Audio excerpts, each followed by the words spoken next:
ដល់វេអស់លុយរៃអង្គាឯងសួរអញសួរឯងហើយលោកធម្មអាណត្តិព្រំផៅឧបនាយករដ្ឋមន្ត្រីនិងជារដ្ឋមន្ត្រីក្រសួងកសិកម្មបានបំភ្លឺប្រាប់អ្នកសារព័ត៌មានថៃនៅថ្ងៃទី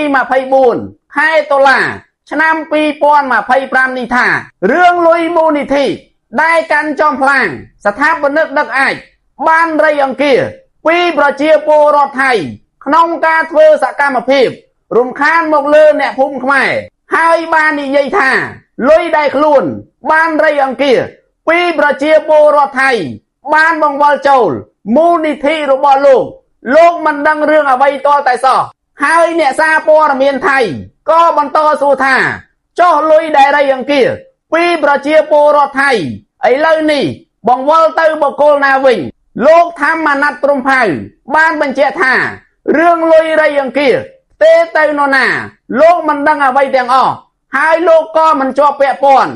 រឿងលុយរៃអង្គានេះដែរបើចង់ដឹងច្បាស់ទៅសួរកាន់ចំផ្លាងទៅអញ្ចឹងហើយបានថាបុគ្គលណាដែលចូលចិត្តសាងទង្វើអាក្រក់មិនយូរមិនឆាប់នោះទេ